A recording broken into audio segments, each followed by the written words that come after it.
Ang bagsik ni Arthur ay matitikman na at sa hindi inaasahang pagkikita ng dalawang hari na magpapagulat sa King of Sapin na ang nag-iisang bata na ito ay hindi mo aakalaing siya pala ang pinakamalakas na hari na si King Gray, Arthur Lewayne.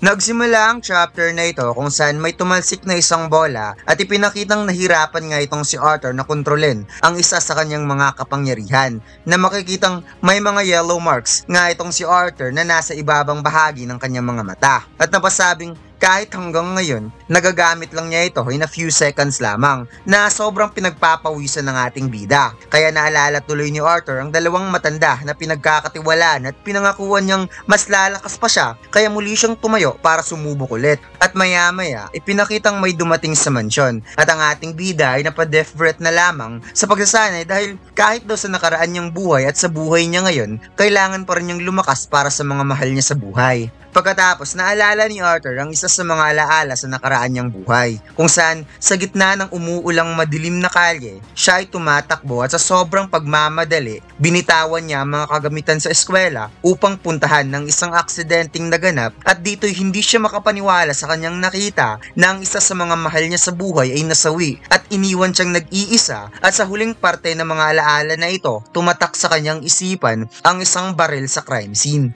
Tumaga sa maraming pawis ni Arthur matapos ang isa na namang session sa pagsasanay at sinabing kailangan niya talagang lumakas at hindi maging isang average upang mapanatiling ligtas ang mga importante para sa kanya. At napag-agree nga dito si Selvi. Kaya hinaplos ni Arthur si Selvi at napasabing sa tingin niya mukhang bumalik na sina Alice at Tabitha galing sa bayan. Habang pababa si Arthur, narinig niya ang malakas na boses ni Tabitha at kinumpronta nga siya ni Alice kung ano na naman tong ginawa ni Arthur patungkol sa pagiging mage ni Lilia. Kaya galit nga na sinabi ni Tabitha kung anong klaseng prank ito Arthur at mukhang sumusobra ka na ata.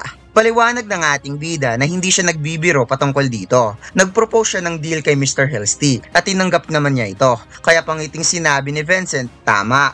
Sinabi ni Arthur na ipapakita doon niya ito once na dumating kayo galing sa bayan. Ngayon kailangan na nilang pumunta sa living room. Kaya huminahon ang dalawang nanay habang ang ating bida ay kalmado lamang na base sa posture na ipinapakita niya, dala niya talaga ang 200% confidence. Nasa living room na ang lahat at dito'y naghanda na nga itong si Lilia at Ellie habang si Arthur ay nasa gitna. Wika ng ating bida na gusto niyang huminga ang dalawa base sa guide na sasabihin niya.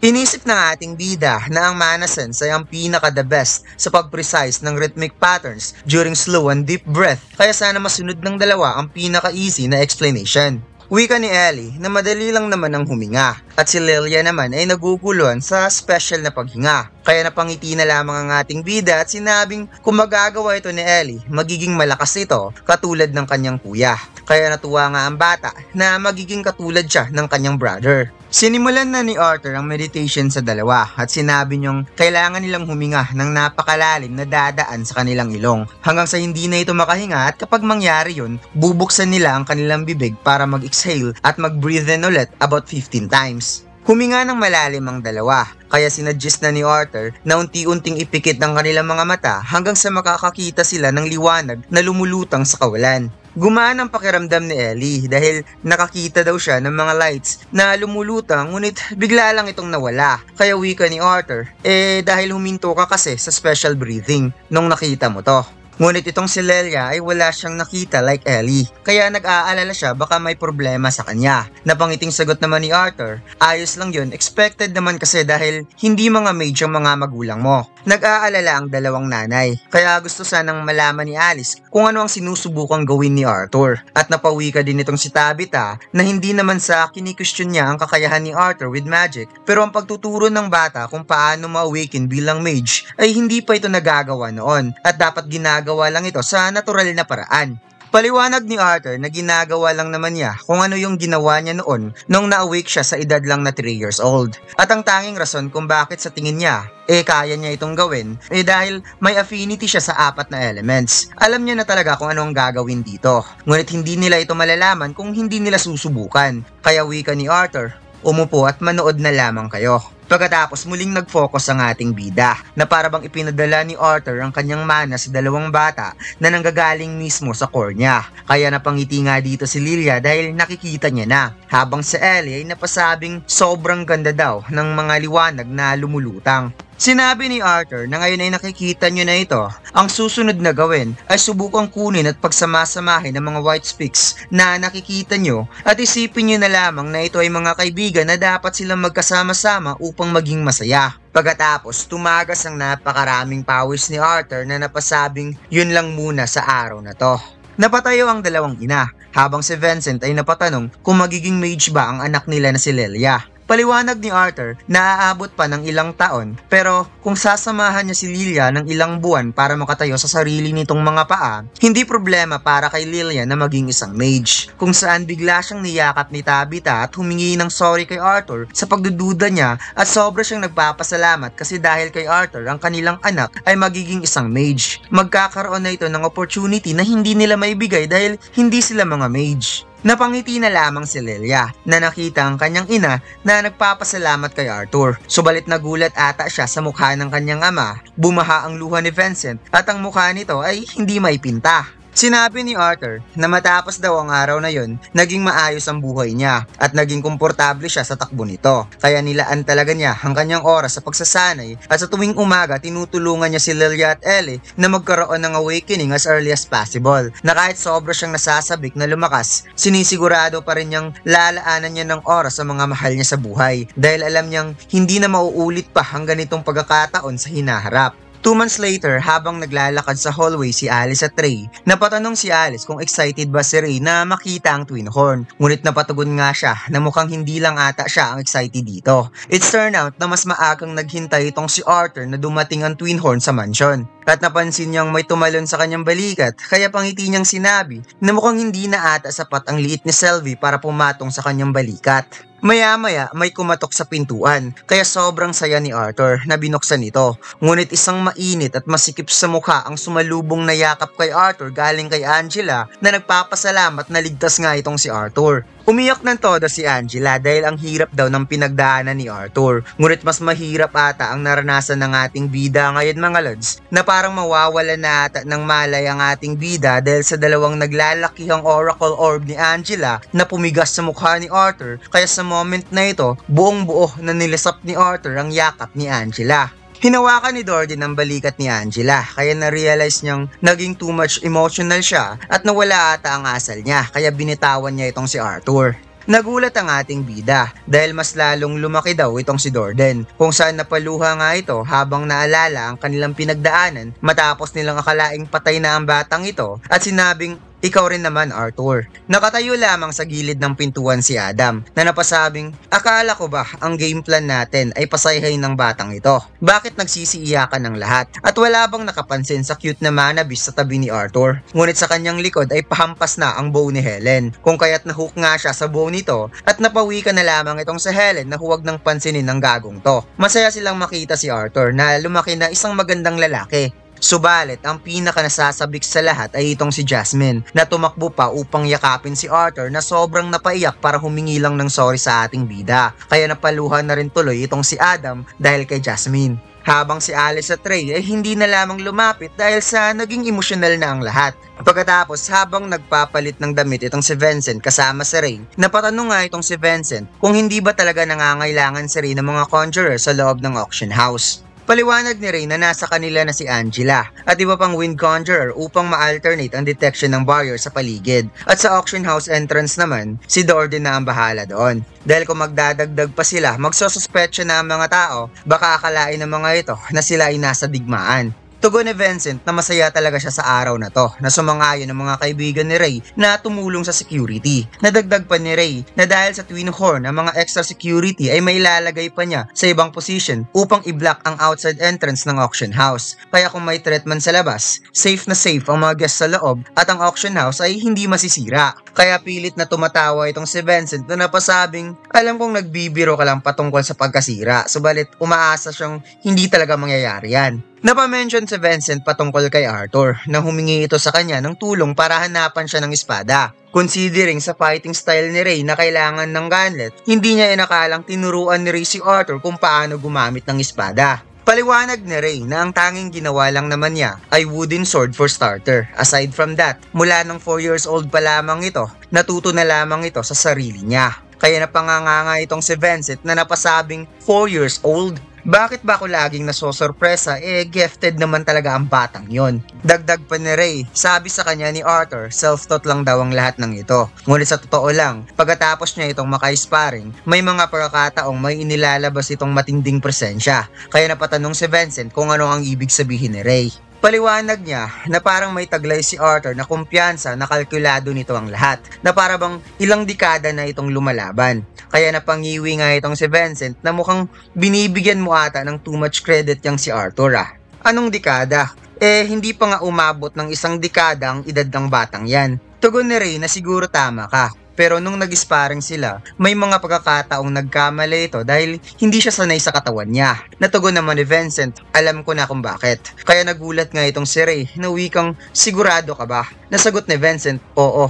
Maaga kasi itong naghirap. Kaya napatugon na lamang si Ray na bumaba na nga tayo kasi parang naghihintay na silang lahat sa baba. Pagkatapos habang pababa ang dalawa, nasurpresa nga itong si Vincent dahil ang gaganda ng mga kasuotan at sobrang ganda tingnan. Napaduko na lamang si Arthur dahil kahit anong ayos niya, kahit ganito pa ang kasuotan niya, mukha pa rin siyang cute na bata. Kaya umaasa siyang sana lumaki na siya agad-agad. Napangiti itong si Vincent na kinakausap si Arthur dahil nabalitaan niyang nagkakaroon na ng progress ang anak niya. Kaya wika ni Arthur, kung magpapatuloy lang si Lilia, magkakaroon ito ng awakening sa tamang panahon kung kailan makaka-attend dito sa Cyrus Academy sa tamang edad. Kaya sobrang nagpapasalamat si Vincent kay Arthur. Nawika naman ang ating bida, inaasahan din niya ang deal nilang dalawa. At makakahanap siya ng magandang item sa auction house, kung saan papunta na ang lahat sa 10 years anniversary event ng Hellstay Auction House. Habang bumabiyahe papuntang auction house, sumama si Arthur sa karwahe na sinasakyan ng Twin Horn. Hindi nga makapaniwala itong si Adam sa pinagdaan ng hirap ni Arthur matapos ang pagkahulog sa bangin. Nadagdag pa ni Helen na sa kabila daw ng pinagdaanan nito, nakahanap pa talaga si Arthur ng isang band na napakabihirang makamit kahit ng mga veteranong adventurer o kahit isang noble. Kaya napangiti na lamang itong si Arthur na napawi kang, oo, napakaswerte ko talaga. Maya-maya napansin ni Angela na mukhang nandito na sila. At iba talaga itong si Angela mga lads basta katabi si Arthur. Kaya sa pagbaba ng ating bida, siya ay napawaw sa kanyang nakita sa napakalaki na malapalasyo na auction house. At dito ipinaliwanag na ang 10 years anniversary ng Hellstay Auction House ay isang exciting na event para sa mga noble at adventurer. Dahil hindi lang ito isang selebrasyon, ngunit isa rin itong pagkakataong makita ang mga mamahaling artifacts na matagal nang nakatago at binabantayan for this particular event. Habang naglalakad sa hallway, nakita ni Arthur ang napakaraming artifacts na inahatid papunta sa main event room. Nakita niya ang mga beast cores at kahit ang isang unusual statue na nawirduhan siya kung ano ang bagay na to. At napansin din niya ang nakakamanghang interior design ng gusali na akala niya sa labas lang siya mamamangha. Samantalang si Vincent ay nagbigay ng pampalakas loob sa mga tauhan dahil special daw ang araw na to. Habang si Ray naman hinanda ang mga security kasama si Adam upang masecure ang gilid ng corridor every 30 minutes bago bumalik sa original na rotation ng mga security. Napakomento itong si Arthur na masaya daw siya na makitang nagkasama-samang muli ang Twin Horn, especially sa kanyang ama na malaki ang pinagbago sa usual niyang nakikita. Kaya tugon ni Helen na sa totoo lang, isa naman talagang leader ang ama ni Arthur. Pinalitan niya ang pwesto nito subalit hindi pa rin siya maikukumpara kay Ray. Kaya parang nagulat nga ang ating bida na sa kabila ng pagiging childish ng kanyang ama, isa pala itong former leader ng Twin Horn. Tinawag ni Alice si Arthur na papasok na sila dahil si Vincent at Ray ay mamaya pa sasama sa kanila. Kaya pagpasok nila, sila ay sobrang namangha sa mala concert venue na gaganaping auction. At marami na nga naghahanda, mga auctioneer host, VIP for nobles. Kaya napakomento si Arthur sa sarili na kahit naging hari na siya noon at namuhay kasama ang royal family ng Kingdom of Eleanor, namangha pa rin siya sa kanyang nakikita. Napatanong si Tabitha kung ano sa tingin ni Arthur sa kanilang auction house. Kaya wika ng ating bida, mukhang nagbibiro ka ata dahil hindi naman mukhang bahay ito. Kaya napahalakhak na lamang si Tabitha at Alice, ngunit napatugon nitong si Lilia na antayin daw ni Arthur na makita ang private viewing room sa taas. Nagpunta ang lahat sa private viewing room, kaya sa pagpasok nga nila, nasaksihan ni Arthur ang isang napaka-ingrande at elegante na kwarto, kaya sinabi ni Tabitha na mag-relax muna sila at maging komportable sa ngayon dahil mamaya may special sila na bisita.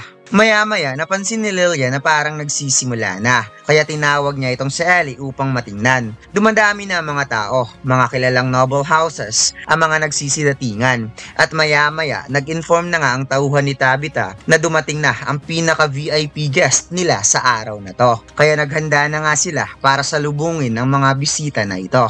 Unang ipinakita ang dalawang royal guards at sumunod ang misteryosong mage at dito ipinakilala ni Vincent sa lahat ang nag-iisang royal family ng Kingdom of Sapin na sina Majesty, King Blaine Glader, Majesty, Queen Priscilla Glader at ang dalawa nitong anak na sina Prince Curtis Glader at Princess Caitlin Glader. Kaya habang yumuyo ko sa harap ng royal family, sinabi ni Arthur na nakakaramdam din siya ng ganito noon katulad ng Kingdom of Eleanor nung nasa harap siya ng mga maharlika. Napatugon ng hari kay Vincent na hindi niya alam na mayroon pala silang kasalo na ibang guest dito. Humingi ng tawad si Vincent sa kamahalan sa kanyang kapangahasan. Paliwanag niya na nais na makilala ng hari ang kanyang pamilya. Kaya naisip niyang isa itong magandang pagkakataon. Kaya isinama niya dito ang kanyang asawa na si Tabitha at ang anak na si Lilia. At si Alice Lewin na kanilang close friends at ang dalawa nitong anak na si Eleanor at Arthur Lewin. Napatawa na lamang ang hari at Reyna at sinabing kung sila ay mga kaibigan pala ni Vincent, kaibigan na rin niya ito. Kaya maaari na itong tumayo dahil kung tutuusin, naparito silang lahat para i-celebrate ang ika-10 anibersaryo ng Hell's Auction House event. Nadagdag pa ng Reyna, hindi na kailangan maging formal, mag-enjoy na lamang silang lahat. Nakatulog pala itong si Selvi at kakagising lang niya sa pagdating ng royal family. Kaya napansin kaagad ng Reyna ang cuteness na Selvi at para sa kanya mukha daw itong reptilian mana beast ngunit mas intelligent. Wika ni Arthur, nakaka-hatch lang nito several months ago at ang pangalan niya ay si Selvi. Kaya natuwa rin ng hari na napatanong kung ito ba ay kaband ni Arthur. Nainami naman ang ating bida. Kaya wika ng hari na napakaswerte naman ng batang ito dahil kahit ang isang infant na mana beast ay hindi madaling makuha ngunit sa nakikita niya sobrang obedient ng mana beast na ito. Tugon ni Arthur, nakakapag-communicate sila sa isa't isa gamit ang isipan. Kaya mas tama sigurong sabihing isa itong mutual na kasunduan kaysa sa pagiging obedient. Subalit may biglang sumigaw na napasabing what? Na ikinagulat ni Arthur pati na rin ang hari at Reyna na napatanong kung ang ibig bang sabihin nito ang batang ito ay nasa ilalim ng equal contract with Mana Beast. Kaya nagulat nga itong si Arthur na may nasabi ba siyang mali o baka ang dapat niyang sabihin na si Selvi mismo ang siyang nag-initiate ng contract. Biglang lumapit kay Arthur ang misteryosong mage dahil gusto daw niyang makita ang band ni Arthur na kinagulat naman ng ating bida. Kaya kaagad pinigilan ng hari ang mage na nagngangalang Sebastian at sinabihan na hindi ito oras para pag-aralan ng sinumang mana beast at gusto niya itong paalalahanan na nasa gitna ito ng kanyang trabaho. Yumuko si Sebastian at humingi ng tawad sa Majesty. Kaya sinabi na lamang ni Tabitha na magsisimula na ang event. Kung maaari, nakikiusap siyang umupo na ang Majesty at mag-enjoy sa event. Napatitig si Arthur kay Sebastian at nagkatinginan ng dalawa at mukhang may magaganap na hindi maganda sa event na ito mga lads na parang may masasampulan si Arthur kung gaano siya kabagsik. At dito lang nagtatapos ang ating kwento mga lads. Huwag mo sana kalimutan mag-like, comment at mag-subscribe sa ating YouTube channel at mag-follow sa ating Facebook page. Salamat!